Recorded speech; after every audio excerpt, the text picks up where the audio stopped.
This is a discussion that we're going to have on governments and the role that governments play in sports events. This is something that we track very heavily in our magazine, Sports Travel. And we have an incredible panel here with us who represent governments in some cases, or organizations who work with governments, or sports organizations who work with governments. So I think we have a very interesting perspective, and I know just for some conversations that I had even last night with this group and even this morning, that this is a topic of incredible interest. It's also a very diverse topic. Obviously, when we're talking about the role of governments, goes without saying that depending on where you are in the world, you're going to have a different experience and a different philosophy with it. And we also have a very varied representative here among this panel who I think will get to that. And so I think it's important for us kind of at the outset here, for those who are not familiar with each of you and the roles you play, just to talk briefly about your organizations and obviously specifically how you work with government. In the case of Roy, Sports Singapore is part of the government. So Roy, just a quick background on Sports Singapore and what you do there. Sure. Good afternoon, everyone. I'm Roy from Sports Singapore. Sports Singapore is a government agency that is under the Ministry of Culture, Community and Youth. We look after both sport, fitness and wellness across the country. Obviously, we look at different age groups from the young children all the way to seniors. We call them the active masters. And then we have different programs for us to develop them into whatever they feel like doing in terms of sport or fitness. So we run programs, we run facilities. We have more than 35 facilities in Singapore. We run 27 swimming pools, 26 gyms, and we have active members of about 2.1 million. And that's something that Asahi is very familiar with. Well, it's a perfect transition then. Asahi, let's talk a little bit about Portas Consulting and the work that you do. And if the mic doesn't work, we'll get you one. Thanks, Jason. Good afternoon, everyone. Great to be here. So my name is Asahi, and I am a partner and the head of Asia Pacific for Portas Consulting. We're the leading global strategy consulting company dedicated purely to the sport and physical activity sector. And Roy is a good colleague of ours, as it were, a long-standing client and a partner of our work.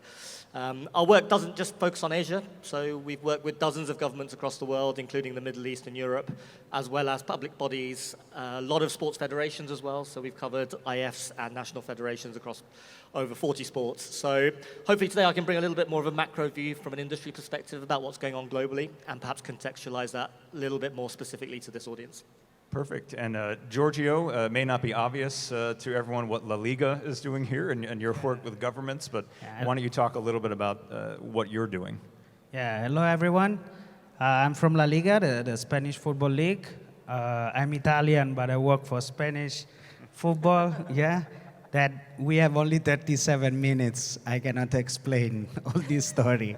But basically, we started working all over the world, and we have a representative, or sometimes we have office and so on, in many countries. And I'm one of them, representing LaLiga in Thailand, but I also cover Laos, Cambodia, and Myanmar. And basically, I belong to the international department. So all the activities that we do in those 4 regions, four countries, all of them, I mean, the strategy comes from me, from my colleagues, and we try to get closer to the fans and expand the fan base and give exposure to our clubs. Okay, excellent. And with that, of course, we have the image behind us of Janis Burke from the Harris County Houston Sports Authority. Janis has been kind enough to join us, not from Houston, but she is in Doha this week for the World Cup. Houston, of course, will be one of the U.S. cities that will host the World Cup when it comes to North America in 4 years from now. So Janis and I have worked together quite a bit over the years. Her model in Houston is slightly different than some of the other sports commissions and convention bureaus that we work with. But Janis, if everything works here and you can hear us, talk to us a little bit about your organization and some context on how it's organized. Sure. Great to see you, Jason. Thanks for having me. Our organization is a little bit different than most of the sports commissions in America. We are a government agency that was created to build stadiums. So we have 4 major professional sports stadiums that we oversee, about $1.2 billion in bond debt service. And then we also are the sports marketing agency for the city and county. Excellent. Thank you, Janis, and we'll bring you in here as best we can as we continue the conversation. So let's get into some details here, and Roy, we'll start with you in Singapore. I think Singapore is a great example of a destination that over time has set out a deliberate goal when it comes to sports events and supporting that. And I know that has been a journey like it has for a lot of destinations and a lot of governments, but why don't we start there and talk a little bit about what that role has been like over time and the emphasis that the government has put on attracting sports events to your region. Well, the purpose of having events is not just showcasing Singapore, but really what do we want to do with that is to inspire Singaporeans to be more active and to be what they can be as they journey through their life in Singapore. So that's a very important factor. Something that we say we want to live better through sport, and that is our tagline for Sports Singapore. And with that, we have our 2030 vision. And this is something that we built about 10 years ago. How do we then use sport to inspire Singaporeans? And it is through major events that we organize, that we bring into Singapore that help to bring us through that objective. And it is something that is important to us. And you can see there are a lot of major events happening in Singapore. One of them, obviously, is the F1 night race. The other few that is up and coming next year, we have the World Table Tennis Singapore Smash. We have our Rugby 7 coming back to Singapore again. And in June, and it was just announced 2 weeks ago, the International Olympic Council is going to organize their inaugural Olympic Esport Week in Singapore. So that's something that we are looking forward to. And Asahi, you mentioned the macro level. You work with a number of governments across the region, obviously here in Asia, but you've worked around the world here. I'm curious to get your perspective of what you're seeing from government agencies when it comes to support of sports events. We're obviously talking about mass participation races and running races specifically this week, but you do have a broader perspective here, and I know sometimes that can be hard to paint a large brush on it. But give it a shot here and tell us what your perspective has been. So let me start with some good news, which is, I think, looking across the world and everything we're seeing, in terms of fundamentals, I think there's been never a better time for this industry in terms of fundamentals. Now, that might not sound like what you are seeing, experiencing day to day. But there are 3 macro factors right now that are actually all tailwinds for our industry. So the first one is the huge health issue that is arising globally. As we know, obesity, lack of activity, et cetera, and the rapidly increasing healthcare costs around the world. This has been there for a while, but what's started to change and what we're seeing is that there is now a really clear recognition of the importance of physical activity and sport as part of a core policy of central government issues around health, around PE, education, aging, social care, community, etc. So it's now got much closer to the center of government. It's now getting the attention and the budgets of the biggest ministries in governments. Secondly, if we look at behaviors, participation behaviors across all age groups, we are seeing a shift away from traditional team sports and organized structured activity to basically running and walking. That is the single fastest growing activity among pretty much all participation groups in countries we look at today. And the third part is we're seeing a technological disruption and a technological revolution that is fundamentally changing how organizations, events, and others can engage with a consumer at a much lower cost and a much larger scale than ever before. So those 3 things put together should mean that we are sitting in the best place possible, where we are the people offering almost the solution to all three problems with the enabler of the technology to help. Now, the reality, however, is that we are clearly in a place where we haven't quite cracked how we tap into that opportunity and how we manage to actually ride that wave. And I guess what I feel that the most forward-thinking governments and forward-thinking organizations are starting to do is to really challenge, innovate, and rethink the whole business model of why, what, and how. And I think, Roy, Singapore is actually a great example where they are constantly innovating about what can we do differently in terms of mass participation. But I think, without going into too much detail at this stage, what is really important for organizers, mass participation event owners, and so on and so forth, is to actually step back and really understand where the demand is and what they're really looking for. So how many of you, I guess, have had an in-depth problem-solving conversation with your Ministry of Health, for example, to really understand why is it that people are struggling to get active? Or talking to the education department and having a real discussion about what are the challenges in physical literacy and the lack of youth sport and participation. And based on those conversations, really rethinking actually what is the product that we can offer into the market where there is money and demand that can actually be the solution to the problem, rather than, I think historically there's been much more of a transactional relationship between event organizers and governments, which is, at worst about road closures, and at best it's about grants. But I think there's a real opportunity to change up the business model and the partnership model, given this massive tailwind. And I think if you can do that right, there'll be a real opportunity for growth. Yeah, there are some bigger, broader issues there that we're going to get to in this discussion as well, because I think it's very important. I mean, Giorgio, from your perspective for LaLiga, I mean, some of your interest here in Asia, of course, is a brand play. You've got a league that you want to have more exposure here as well. But I mean, LaLiga has organized mass participation events as well. What is your perspective here? What are your conversations like, with the government entities you're working with here, as far as the goals that you have? Is it about raising exposure for your league, or are there some bigger picture issues there as well? Depends on the on the situation, because we have plenty of example of collaborations with government bodies and agencies. Depends on, for example, before the pandemic, we were more involved in creating some events. The traditional one is, of course, the friendly match, for example, that the clubs can play in summer, and they came to Singapore, also some of our clubs. Then, of course, the situation changed, and when everything changed at the end, also the approach and the goals need to be adapted to that scenario.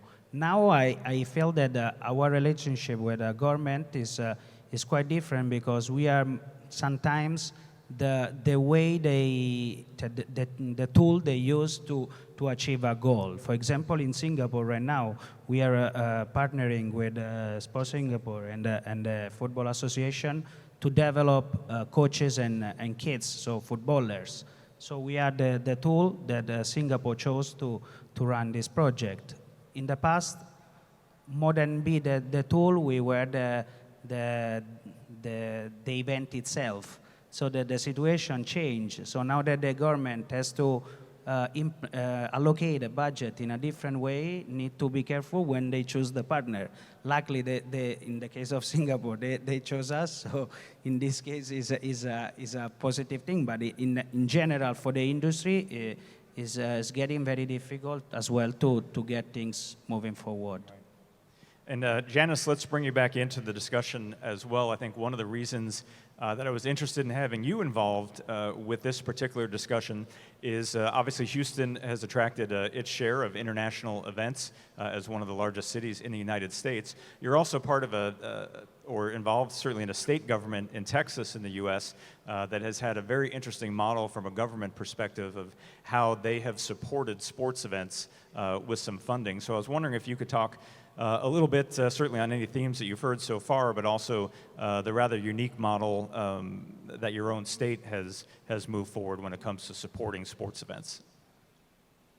Yes, and I think I love the discussion, because in the past, governments typically wrote checks, right, and said, oh, okay, and we'll get an event organizer to put the event on. In our case, we are the event organizer, the marketing agency and engine for the city and county, and then also really for the state. So the state of Texas really values all of these sporting events as more and more of these large mega events like Super Bowls and Final Fours and international rugby and soccer. Of course, we have World Cup coming. As they began to look at that and see all of the tax dollars that were coming into the state when these visitors came for these sporting events, the state decided that it was in the best interest of everyone to share some of those revenues that come in through the tax dollars. So we have a revenue share type of situation, so the burden isn't just on the cities. The state shares some of that burden and gives money back to the cities that are hosting in order to put these big events on. Yeah, it's an interesting model that we don't see everywhere.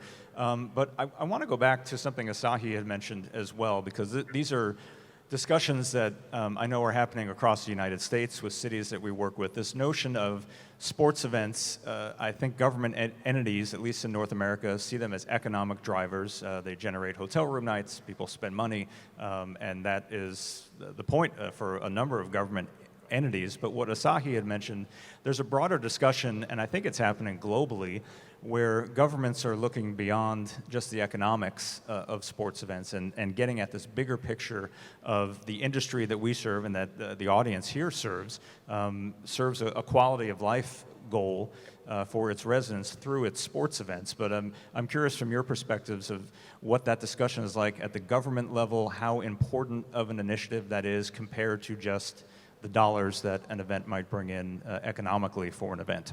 So interestingly, in Singapore, when we look at events, we look at three factors: economic, social, as well as sporting. So economic, obviously, is whether it brings in that tourist receipt or it drives the economic activity in Singapore. Social, how great is that event in bringing people together? A mass participation event like a marathon is a good example of how they will bring people together. And then the third one, which is sporting, that is where I mentioned earlier on, where we want to see how that particular event can then encourage or inspire people to excel in a particular sport and eventually perhaps become our national athletes. So those are the three areas that we looked at, and in fact, we focus a lot more on the social and sporting element because we have our tourism board that will look a lot more on the economics aspects. So in a typical sporting event, typically you will see Singapore Tourism Board as well as Sport Singapore coming together, looking at different aspects, evaluating events based on those three areas that I speak about.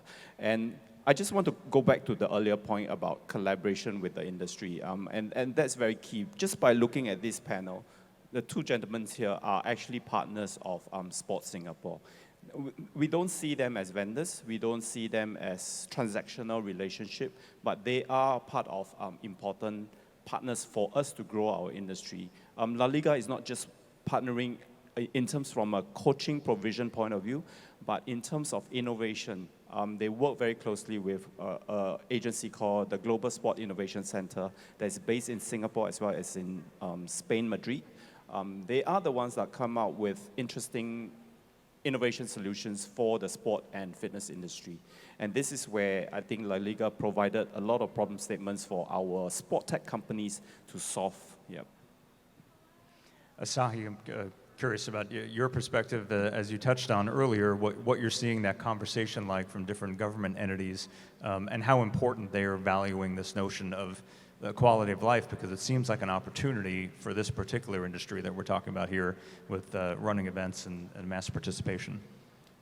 I mean, 100%. I think we've been around 15 odd years and work globally across so many different clients, but the fastest area of growth, which my colleague Viola earlier touched on in the earlier panel, is this whole idea of social return on investment. So be it the UEFA Football Association, World Rugby, Singapore government, whoever we're working with, the thing people are dying to understand is how do we generate the social and economic impact through sport and physical activity and targeting the design of strategy to maximize that.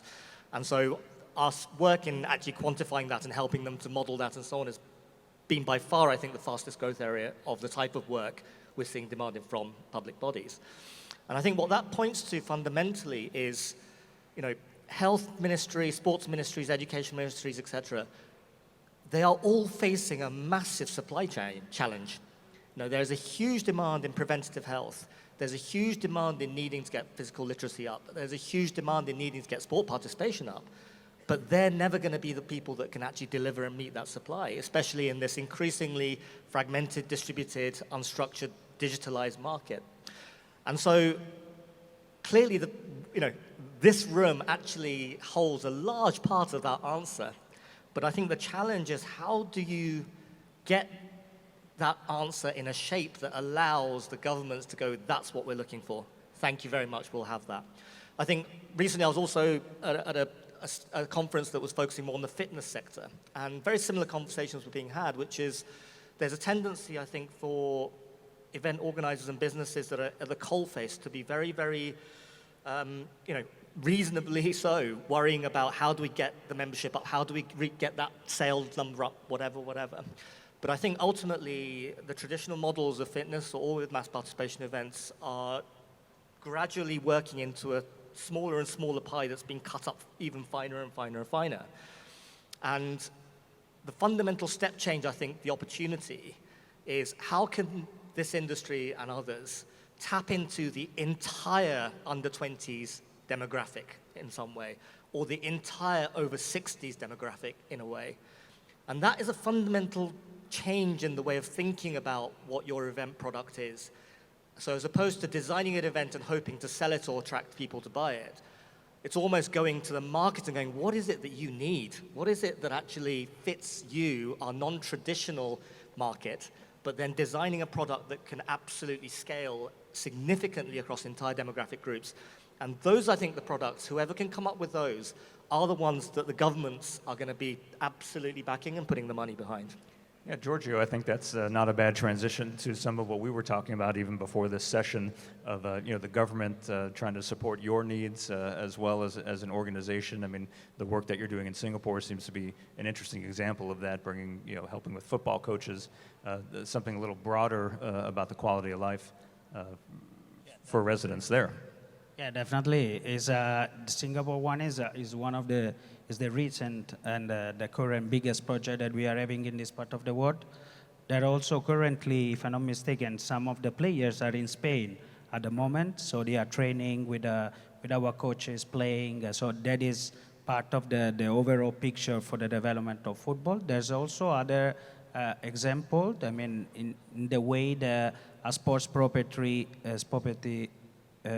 match the needs of the government, and sometimes has to be, of course, a win-win situation. For example, in China, from 2013, we carry out some education projects. So some Spanish coaches went to the school to help the Chinese Ministry of Education to raise the football and spread the football with the aim of hosting a World Cup in the future and so on.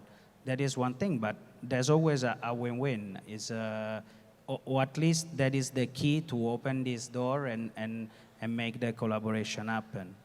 And Janis, bringing you back in as well, you and I have both been involved in the Sports Events and Tourism Association in the U.S., and I know some of these discussions are discussions that cities across North America are having right now, this concept of economic development versus the quality of life and the bigger picture that sports events can bring in, and of course, the role that a sports commission like yours plays. Obviously, there's an economic interest, but there is a very big, broader interest. I'm curious what your perspective is from what you've seen in Houston and your conversations with other city leaders around the country in the United States.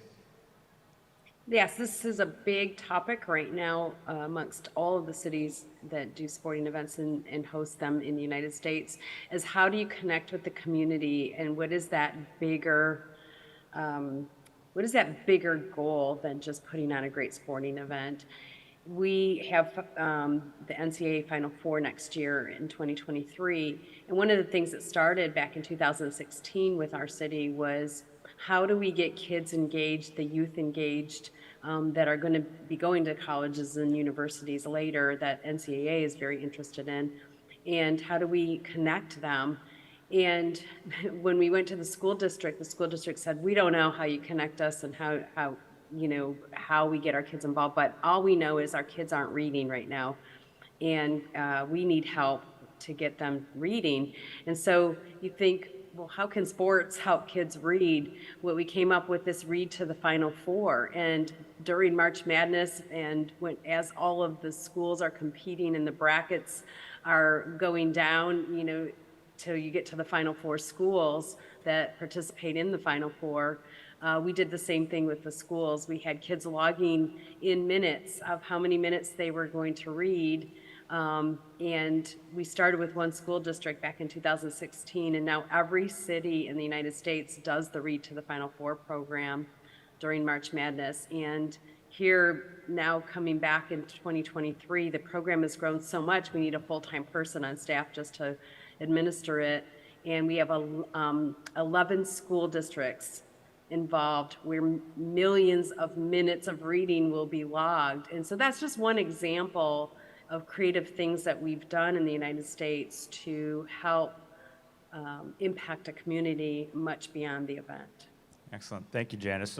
Let me bring it back to running and mass participation events, particularly for Roy and for Asahi.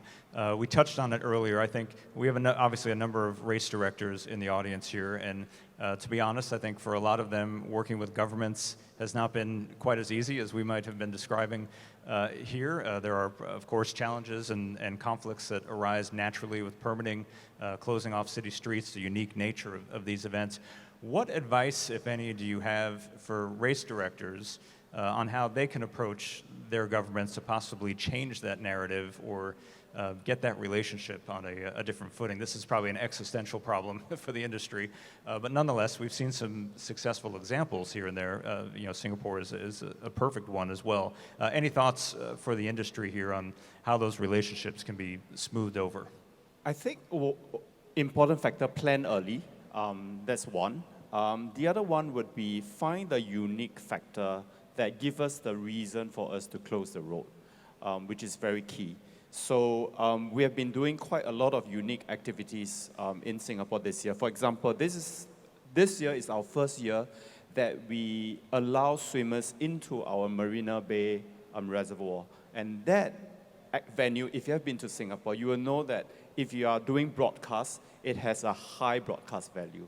And it is so important that you get yourself in there. So this is the part that I would advise if you have any ideas. Number one, unique. And number two, come to us early. And in Singapore, you just have to work with Sports Singapore because we will be the leading agency that will help you to talk to the various other government agencies to close the roads, to open up the reservoir, or to open up the airspace if you need the airspace. Asahi, do you have any thoughts on that? I mean, I think I go back to my point about just fundamentally maybe reshifting the mindset a little bit of a sales mindset and a product sales transaction. Because ultimately, the flexibility sits on this side. We can change the product, and we need to change the product to meet the constraints, but the opportunity is there. And I think there's two areas worth looking at. One is really thinking about and listening to what does the market really want. So I have a lovely anecdote relating to esports. So every sport is freaking out. They have to do something in esports because that's the thing, and we have to do something. And frankly, very few sports have any idea what to do, but they just feel this immense pressure they have to do something. But one interesting example has been Taekwondo. So I was chatting to World Taekwondo, and they are really investing in the e-version of virtual active Taekwondo, where basically you can fight people in your room with a few attachments to your hands and feet, and so on and so forth. And they're really investing in that. And I said, where's this come from? And the really interesting story they said was, well, as social progress is happening, Korean parents less and less want their kids having their heads kicked in, right? And full contact taekwondo is not actually something that they're encouraging their kids to do. However, there is still a demand for the national sport and a real following, and people still want to do it. And this was one of those ways of connecting to the young generation while maintaining something where there is a market and a support from the parental generation. Very small example, but just a really good example of actually getting to the heart of the problem. So if you can understand what is it that your governments or your public bodies are looking for in the demand market, the areas where they really need help, and designing your event to that by leveraging digital or otherwise, I think that's one really important way to do it. The other one, frankly, I think is, really just innovating format, reimagining the events that you've always been running, and rethinking things. I think, World Athletics are really pushing on reinventing events and really thinking about innovation, and we work with Mark closely on that. But one good example that I quite like is from my own country, Japan. So I'm not sure if you're familiar, but we have a format called the Ekiden. So Ekiden is basically almost a marathon distance relay of different stage lengths being run. And there's one event that happens every year in Japan where basically it's a regional versus regional competition. So there's 47 regions that put in a team. But each team is made up of a runner who represents elementary schools, a runner who represents middle school, a runner who represents high school, a runner who represents university, a runner who represents the working community, and a runner who represents the elite. And it's the best 7 they can find in their, prefecture, and it's a head-to-head. Now, it's fun to watch because you suddenly have, relays where adults are handing over to kids and kids are handing over to elite athletes. But what that does is immediately you've engaged entire school communities across the entire education system. You've engaged major corporates and companies who want to have their guy be the person that represents the corporate sector, et cetera. And it's just a simple format change and a simple idea that gets televised and brings a huge amount of prestige for schools, for companies, and whatever that's involved, that in a single format is able to catalyze the whole community. So, that's not even new. So I do feel that there is also an opportunity to really just, let go of the agenda of your own product initially, to just really look around and go, what can we do differently that's going to really meet the actual demand of the people? Excellent. Well, before we continue, and I do have some other questions, this is the type of topic that may have interest in the audience. If we have any questions, by all means, we can take some time here and get your questions or perspectives answered. So I'll ask for a show of hands if we have any questions. If not, we will just continue along. We do have a question, and we may need a microphone just so Janis can hear from her distance as well. So if you just give us 1 minute, we will, or less than that, we'll get a microphone over to the front row.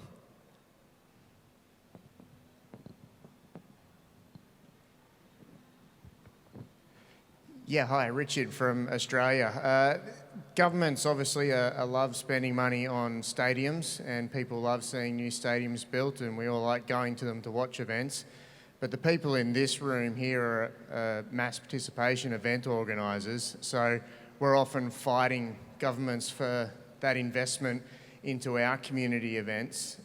What advice from any of the 5 of you up there would you have for us having conversations with governments to encourage them to use what limited resources they have in funding, spend it on our events and getting people moving? I'm very passionate about getting people out moving and participating in events, not watching events.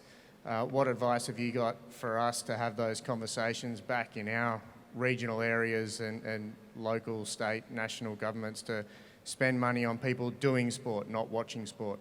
Mm-hmm. That's a really great question. Jason, if you don't mind Janis, jump in, please. Jumping in. I think having a conversation, and it all starts with that relationship and understanding what does that community need out of your event as much as you need from them. And so having, for instance, we have a certain part of our city that we really want to develop. It doesn't have the greatest reputation. There's a lot of kids, at-risk kids and students that we want to be involved in health and wellness programs. And so being able to put an event at that part of town, which is a little bit different than our downtown area, would be really advantageous for us. And so we would be willing to give more and to work harder with the organizer. And we've kind of dubbed that part of town as our extreme sports mecca area. And so we've got BMX and we've got skateboarding and things like that, because that attracts that particular part of our region. But I think it starts with a conversation and understanding what you need out of the event and what you need out of the government to support you, and then what the government is looking for. It might be developing land. It could be or it could be branding. It could be, like I said, that health and wellness side of it. So really having a partnership and working together and having honest conversations is helpful. When we did the Olympic trials for the marathon, one of the things, because we're shutting down streets, it costs a lot of money, we have to take out curbs, we have to put them back in, things like that. But one of the things that we did is we worked with Team USA. What their goal was to win medals at the Olympics. And so we created the exact same format, just about, it was duplicated, that they'd be running in the London Games. And so that got our community excited, and rather than just another event where they're shutting down streets and it's inconveniencing people, all of a sudden it became this electrifying, wow, we're part of helping the United States maybe win medals. And so changing that narrative and how we marketed the event was important. Maybe just let me jump in. I think still going back to Asahi's point, looking at what is the demand for that particular event and looking at what is already being supplied in that particular city or country, and see what space you play in. The other one would be innovation. Whether there is innovation in that particular event. If there is, I think there will be a lot of interest, specifically for Singapore at least. We look at that three areas: economic, social, as well as sporting.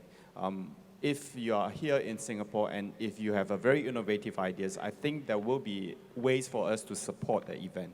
And we will be doing so for example, 2 triathlon events that's coming in next year with very innovative ideas, doing different things, not like a traditional triathlon activity. So innovation is one specific area that we will be looking at. And the other one will be how does it impact the people and the residents, the spectators, not just the participants. But obviously, if we want to have more participants, that's where we want to see how can we get more people involved, and whether is it an activity that is of interest to the residents.